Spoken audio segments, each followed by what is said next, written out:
പ്രിയപ്പെട്ട വിദ്യാർത്ഥി സുഹൃത്തുക്കളെ, MG യൂണിവേഴ്സിറ്റിയുടെ 2026 PG B.Ed കോഴ്സുകളുടെ അഡ്മിഷന്റെ ഭാഗമായിട്ടുള്ള ഫസ്റ്റ് അലോട്ട്മെന്റ് ഉടൻ തന്നെ പബ്ലിഷ് ചെയ്യുന്നതാണ്. അലോട്ട്മെന്റ് ഷെഡ്യൂൾ പറയുന്നത് നാളെ ജൂൺ 19 എന്നാണ്.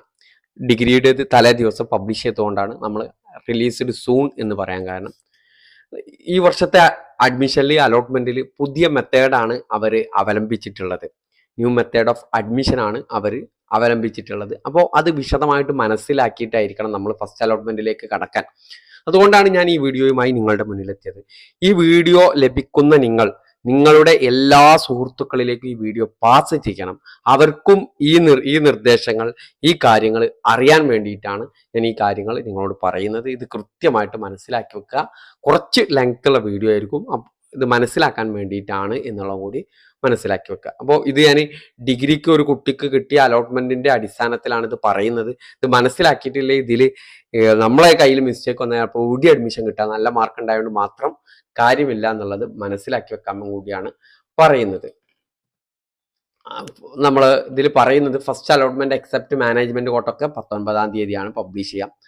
നമുക്ക് വില്ലിനെക്സ് online payment fee due to university and downloading of allotment memo. നമ്മൾ അതിൽ അലോട്ട്മെന്റ് കിട്ടിക്കഴിഞ്ഞാൽ നമുക്ക് വില്ലിങ്നെസ് കൊടുക്കണം. നമുക്ക് താല്പര്യം ഉണ്ടെങ്കിൽ വില്ലിങ്നെസ് കൊടുക്കണം. അത് പറയാൻ കാരണം ഇതിൽ വളരെ കൃത്യമായിട്ട് ഇത് പറയുമ്പോൾ മനസ്സിലാവും. അതിനുള്ള ഡേറ്റ് 19-ാം തീയതി മുതൽ 24-ാം തീയതി വരെയാണ്. അലോട്ട്മെന്റ് പ്രഖ്യാപിച്ച മുതൽ 24-ാം തീയതി വരെയാണ്. പക്ഷെ നമുക്ക് ഒരു വില്ലിങ്നെസ് ഉള്ള ഒരു ഓപ്ഷൻ വന്നു കഴിഞ്ഞാൽ 24 മണിക്കൂറേ അത് ഓപ്പൺ ചെയ്തിട്ടുണ്ടാവുള്ളൂ. അത് കഴിഞ്ഞാൽ അത് കട്ടാവും.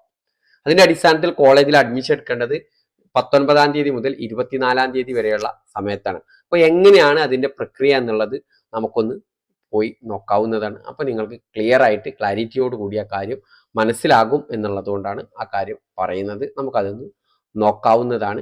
ഇതിൽ തന്നെ നമ്മൾ മനസ്സിലാക്കി വെക്കേണ്ടത് യൂണിവേഴ്സിറ്റി ഫീസുമായി ബന്ധപ്പെട്ട കാര്യമാണ്. MG യൂണിവേഴ്സിറ്റി എന്നാണ് നിങ്ങൾ ഡിഗ്രി കഴിഞ്ഞത്, PG B.Ed ആണല്ലോ ഡിഗ്രി കഴിഞ്ഞതെങ്കിൽ 1595 രൂപയാണ് നിങ്ങൾ അഡ്മിഷൻ കിട്ടി നിങ്ങൾ ആക്സെപ്റ്റ് ചെയ്ത് കഴിഞ്ഞാൽ ആദ്യം യൂണിവേഴ്സിറ്റി ഫീസാണ് അടക്കേണ്ടത് 1595 രൂപ. എന്നിട്ടാണ് നമുക്ക് അലോട്ട്മെന്റ് മെമ്മോ കിട്ടും. 1925 നമുക്ക് മറ്റു യൂണിവേഴ്സിറ്റിയിൽ നിന്ന് ഡിഗ്രി കഴിഞ്ഞതിന് ശേഷം MG യൂണിവേഴ്സിറ്റിയിൽ PG B.Ed അഡ്മിഷന് വേണ്ടിയിട്ട് യൂണിവേഴ്സിറ്റി ഫീസ് SC/ST വിദ്യാർത്ഥികൾക്ക് 50 രൂപയാണ്. ഓക്കെ, അപ്പൊ ഈ കാര്യം കൃത്യമായിട്ട് മനസ്സിലാക്കി വെക്കേണ്ട ഒന്നാണ്. ഇത് ഡിഗ്രിയുടെ ഒരു കുട്ടിയുടേതാണ്. ഈ വിദ്യാർത്ഥിക്ക് കഴിഞ്ഞ 2 ദിവസം മുമ്പാണ് ഇതിന്റെ അലോട്ട്മെന്റ് വന്നത്. ഇതിനു മുമ്പ് വേറൊരു ഓപ്ഷനാണ് വന്നിരുന്നത്. അപ്പൊ ആദ്യം നിങ്ങൾ ശ്രദ്ധിക്കുക, നിങ്ങൾ കൊടുത്ത ഓപ്ഷനുകളെല്ലാം ഇവിടെ വരും. ഇതിൽ നിങ്ങൾക്ക് ഇത് പ്രഖ്യാപിച്ച ഉടനെ നിങ്ങൾക്ക് ലഭിക്കാൻ സാധ്യതയുള്ള എല്ലാ ഓപ്ഷനുകളും ഈ വിദ്യാർത്ഥിക്ക് ഇപ്പോൾ ഒരു ഓപ്ഷനാണ് ഇവിടെ അവൈലബിൾ ആയിട്ടുള്ളത്. ചിലപ്പോൾ ഇതിൽ ഒരു 10 ഓപ്ഷൻ ഉണ്ടെങ്കിൽ നിങ്ങൾക്ക് 10 ഓപ്ഷൻ നല്ല മാർക്ക് ഉണ്ടെങ്കിൽ ചിലപ്പോൾ നിങ്ങൾ കൊടുത്ത 10 ഓപ്ഷൻ നിങ്ങൾക്ക് കിട്ടാൻ അർഹത ഉണ്ടായിരിക്കും. അപ്പൊ ആ 10 ഓപ്ഷനും ഇവിടെ വരും. അതിന് നിങ്ങൾക്ക് ഒന്നെങ്കിൽ ആക്സെപ്റ്റ് ചെയ്യാം അല്ലെങ്കിൽ റിജക്റ്റ് ചെയ്യാം. ഇവിടെ ആക്സെപ്റ്റ് ചെയ്ത് കഴിഞ്ഞാൽ നമ്മൾ യൂണിവേഴ്സിറ്റി ഫീസ് അടക്കാം. റിജക്റ്റ് ആയാൽ റിജക്റ്റ് ചെയ്ത് പോകും. ഇതിൽ ഏതെങ്കിലും ഒന്നേ ആക്സെപ്റ്റ് ചെയ്യാൻ സാധിക്കുള്ളൂ. ഓക്കെ, അങ്ങനെ ആക്സെപ്റ്റ് ചെയ്ത് നമ്മൾ യൂണിവേഴ്സിറ്റി ഫീസ് അടച്ചു കഴിഞ്ഞാൽ നമ്മൾ എന്ത് ചെയ്യണം? കോളേജിൽ പോയിട്ട് പെർമനന്റ് അഡ്മിഷൻ എടുക്കണം. അപ്പോൾ നമ്മളിവിടെ ആക്സെപ്റ്റ് ഓർ റിജക്റ്റ് ആണ് ഉള്ളത്.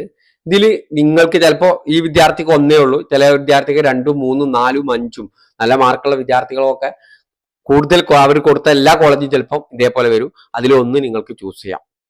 ഇനി നിങ്ങൾക്ക് ഇവിടെ ഈ വിദ്യാർത്ഥിക്ക് ഒന്നേ ഉള്ളൂ, ഈ കുട്ടിക്ക് ഈ ഓപ്ഷൻ ആവശ്യമില്ലെങ്കിൽ എന്ത് ചെയ്യാം? അത് റിജക്റ്റ് ചെയ്യാം.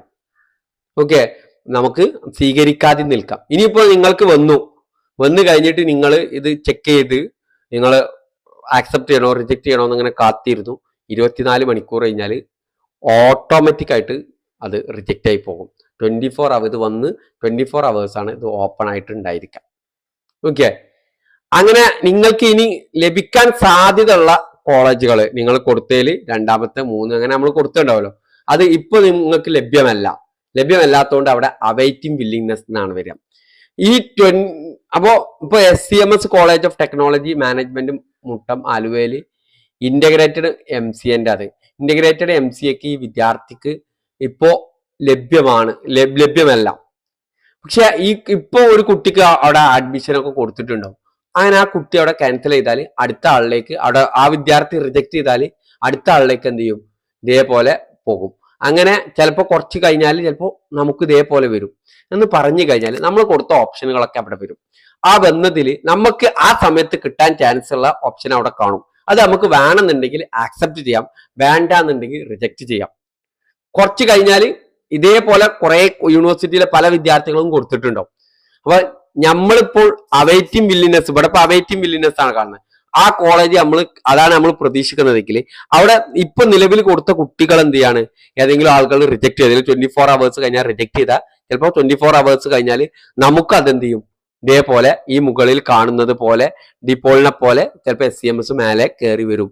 അപ്പൊ വേണമെങ്കിൽ നമുക്ക് ആക്സെപ്റ്റ് ചെയ്യാം. 24 hours ആണ് ഇതേപോലെ ഈ ഡിപ്പോൾ വന്നില്ലേ, ഇതേപോലെ 24 hours ഇവിടെ അവൈലബിൾ ആയിട്ടുണ്ടാവുള്ളൂ. 24 hours കഴിഞ്ഞാൽ അത് ഒഴിവാകും. അങ്ങനെ നിങ്ങൾ ആക്സെപ്റ്റ് ഓർ റിജക്ട് ചെയ്തു, നിങ്ങൾ അറിയാതെ ആക്സെപ്റ്റ് ചെയ്തു, യൂണിവേഴ്സിറ്റി ഫീസും അടച്ചു കഴിഞ്ഞാൽ നിങ്ങൾക്ക് അത് വേണ്ടാന്ന് തോന്നുകയാണെങ്കിൽ നിങ്ങൾ ഏത് കോളേജിലാണോ ചെയ്തത് ആ കോളേജിലെ പ്രിൻസിപ്പളുമായി കോൺടാക്ട് ചെയ്തിട്ട് അത് റിജക്ട് ചെയ്യിപ്പിക്കണം. ഓക്കെ, ഇങ്ങനെയാണ് ഇതിന്റെ അഡ്മിഷൻ പ്രക്രിയ. ഇപ്പൊ ഈ വിദ്യാർത്ഥികൾക്ക് Rajagiri Viswajyothi college of arts and science applied science Vengoor, ഇത് ഫസ്റ്റ് ഘട്ടത്തിൽ ഈ വിദ്യാർത്ഥിക്ക് ലഭിച്ച ഓപ്ഷനാണ്. പക്ഷെ ഈ വിദ്യാർത്ഥി അത് റിജക്ട് ചെയ്തു. സോ റിജക്റ്റഡ് എന്ന് അവിടെ വരും. ഓക്കെ, അങ്ങനെ ഫസ്റ്റ് അലോട്ട്മെന്റ് കഴിയുന്ന 24-ാം തീയതി വരെയുള്ള ദിവസങ്ങളിൽ നിങ്ങൾക്ക് ഇതേപോലെ ഓപ്ഷനുകൾ, നിങ്ങൾ കൊടുത്ത കോളേജിലെ ഓപ്ഷനുകൾ ഇങ്ങനെ ആക്സെപ്റ്റ് ഓർ റിജക്റ്റഡ് വരും. ചിലപ്പോൾ ഒന്നും വരാതിരിക്കാം, മാർക്ക് കുറവാണെങ്കിൽ ചിലപ്പോൾ ഒന്നും വരാതിരിക്കാം. അങ്ങനെയാണ്. ചിലപ്പോൾ നിങ്ങൾക്ക് ഇതേപോലെ വന്നു, അതൊന്നും ഈ അലോട്ട്മെന്റിൽ നിങ്ങൾക്ക് താല്പര്യമില്ലെങ്കിൽ നിങ്ങൾക്ക് ആക്സെപ്റ്റ് ചെയ്യേണ്ട ആവശ്യമില്ല. അപ്പോൾ നിങ്ങൾക്ക് എന്ത് ചെയ്യാൻ പറ്റും, ഇത് കഴിഞ്ഞിട്ട് സെക്കൻഡ് അലോട്ട്മെന്റ് ഉണ്ടാവും. ആ സമയത്ത് നിങ്ങൾക്ക് ഇതേപോലെ കൊടുക്കാൻ സാധിക്കും. അങ്ങനെയാണ് ഇതിന്റെ പ്രക്രിയ ഉള്ളത്. ഇതിന്റെ കൺഫ്യൂസിങ് ആയിട്ടുള്ള ഒന്നാണ്. നിങ്ങൾക്ക് വന്നിരിക്കുന്ന ഓപ്ഷനുകൾ ആക്സെപ്റ്റ് ചെയ്യണമെങ്കിൽ റിജക്ട് ചെയ്യണോ, അത് നിങ്ങളുടെ താല്പര്യമാണ്. നിങ്ങളുടെ താല്പര്യത്തിനനുസരിച്ച് ആക്സെപ്റ്റ് ചെയ്താൽ പെർമനന്റ് അഡ്മിഷൻ എടുക്കണം, റിജക്ട് ചെയ്താൽ അവിടെ കാത്തിരിക്കുക. അങ്ങനെ ഈ പ്രക്രിയ 24-ാം തീയതി ഇത് പ്രഖ്യാപിച്ച് 24-ാം തീയതി വരെയുള്ള ദിവസങ്ങളിൽ വിദ്യാർത്ഥികൾക്ക് ഇത് ഇങ്ങനെ ലഭിച്ചുകൊണ്ടിരിക്കും, ചേഞ്ച് ചെയ്തുകൊണ്ടേയിരിക്കും. അപ്പോൾ നമ്മൾ എന്ത് ചെയ്യണം, ഇടക്കിടക്ക് ഇത് ഓപ്പൺ ചെയ്തുകൊണ്ടിരിക്കണം. ഇവിടെ കണ്ടോ, 1 പെൻഡിങ്ങൾ, ചില വിദ്യാർത്ഥിക്ക് 2, 3, 4 ഒക്കെ വരും. അങ്ങനെ ഇതിങ്ങനെ ഇടക്കിടക്ക് ചെക്ക് ചെയ്ത് നോക്കുക, ഇതിൽ വന്നിട്ടുണ്ടോ, നമ്മൾ കൊടുത്തതിൽ നമുക്ക് നമ്മൾ ആക്സെപ്റ്റ് ചെയ്യാൻ ഉദ്ദേശിക്കുന്ന ഒരു കോളേജ് ഉണ്ട്, അത് വന്നിട്ടുണ്ടോ എന്നുള്ളത് വരെ കാത്തിരിക്കാം. അങ്ങനെ നമ്മൾ കാത്തിരുന്ന് എന്ത് ചെയ്യും, നമുക്ക് അഡ്മിഷൻ 24-ാം തീയതി വരെയുള്ള ഇതിൽ നമുക്ക് ഏതാണോ താല്പര്യമുള്ളത് അത് സെലക്ട് ചെയ്യാം. ഇനി സെലക്ട് ചെയ്തിട്ടില്ലെങ്കിൽ എന്ത് സംഭവിക്കും, നമുക്ക് സെക്കൻഡ് അലോട്ട്മെന്റിലേക്ക് വെയിറ്റ് ചെയ്യാം. സെക്കൻഡ് അലോട്ട്മെന്റിലും ഇതേ പ്രക്രിയ ആയിരിക്കും. പക്ഷെ അപ്പോൾ ഉള്ള ഒരു പ്രശ്നം എന്ന് പറയുന്നത് കോളേജുകളുടെ എണ്ണം, കോഴ്സുകളുടെ എണ്ണം ഒക്കെ കുറവായിരിക്കും. എന്ന് പറഞ്ഞാൽ ഫസ്റ്റ് അലോട്ട്മെന്റ് പല വിദ്യാർത്ഥികളും എടുത്തിട്ടുണ്ടായിരിക്കും. നമ്മളിപ്പോൾ റിജക്ട് ചെയ്തു ഒരു കോളേജ്, ആ കോളേജിൽ ചിലപ്പോൾ എന്ത് ചെയ്യും, പിന്നെ പോകാതിരിക്കാൻ നമ്മൾ റിജക്ട് ചെയ്താൽ നമ്മളെ കാട്ടി അടിയിൽ മാർക്കുള്ള ഒരു കുട്ടിക്കാണ് അടുത്ത ഘട്ടത്തിൽ ആ കുട്ടിക്കാണ് അവിടെ ആക്സെപ്റ്റ് റിജക്റ്റ് വരിക. അപ്പൊ ആ കുട്ടി അവിടെ അഡ്മിഷൻ എടുത്താൽ ആ സീറ്റ് അവിടെ ഫില്ല് ആവുകയാണ് ചെയ്യുന്നത്. അങ്ങനെയാണ് ഇതിന്റെ പ്രക്രിയ ഉള്ളത്, മനസ്സിലാക്കി വെക്കുക. അങ്ങനെ നിങ്ങൾക്ക് എന്ത് ചെയ്യാൻ പറ്റും, നിങ്ങൾക്ക് താല്പര്യമുള്ള കോളേജുകൾ ചൂസ് ചെയ്യാൻ പറ്റും എന്നുള്ളതാണ് പറയുന്നത്. അപ്പൊ ഈ കാര്യം വളരെ ഇപ്പോൾ അവൈലബിൾ ഈ വിദ്യാർത്ഥിക്ക് ഇതേ ഉള്ളൂ. ചിലപ്പോൾ നിങ്ങൾക്ക് തുറക്കുമ്പോൾ 1, 2 ഒക്കെ കാണും. അപ്പൊ അതിനനുസരിച്ച് ആക്സെപ്റ്റ് ചെയ്യണമെങ്കിൽ ആക്സെപ്റ്റ് ചെയ്യാം, റിജക്ട് ചെയ്യണമെങ്കിൽ റിജക്ട് ചെയ്യാം. ഈ കാര്യം കൃത്യമായിട്ട് മനസ്സിലാക്കി വെക്കുക.